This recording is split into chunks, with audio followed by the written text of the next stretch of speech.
নমস্কার বন্ধুরা, আমার চ্যানেল তেলে জলে বাঙালিতে আপনাদের সবাইকে স্বাগতম। এটি আমার চ্যানেলের প্রথম ভিডিও। আশা করি আপনাদের ভালো লাগবে, আর ভালো লাগলে লাইক কমেন্ট শেয়ার করতে ভুলবেন না।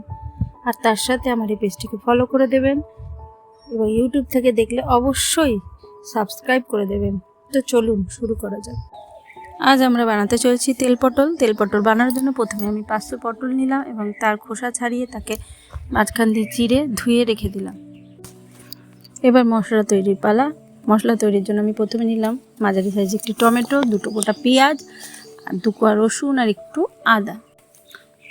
ও লঙ্কাটা তো বলা হলো না, লঙ্কা 2টো কাঁচা লঙ্কাও তার সাথে আমি একসাথে পেস্ট করে নিলাম। তৈরি হয়ে গেল আমার মশলা।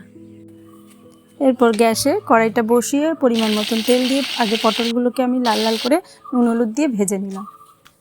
তারপর ওই ভাজা তেলেই অল্প পরিমাণ সাদা জিরে আর 2টো গোটা শুকনো লঙ্কা ফোড়ন দিয়ে কিছুটা কুচানো পেঁয়াজ ওর মধ্যে দিয়ে একটু ভেজে নিই। এরপর মিক্সির ওই মশলাটা তেলের মধ্যে দিয়ে একটু সামান্য পরিমাণ দুধ দিয়ে ওটাকে কষিয়ে নিলাম। কষা পুরো হয়ে গেলে যখন তেলটা বেরিয়ে আসলো মশলা দিয়ে, তারপর আমি পটলগুলো দিয়ে দিলাম।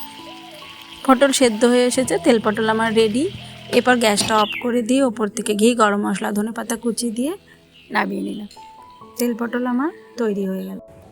ওয়াও, খেতে তো সেরা হয়েছে। আশা করি রেসিপিটি আপনাদের ভালো লাগবে, আর ভালো লাগলে অবশ্যই কমেন্টে জানাবেন। আজকের মতন টাটা, আবার দেখা হচ্ছে পরবর্তী কোনো ভিডিও নিয়ে।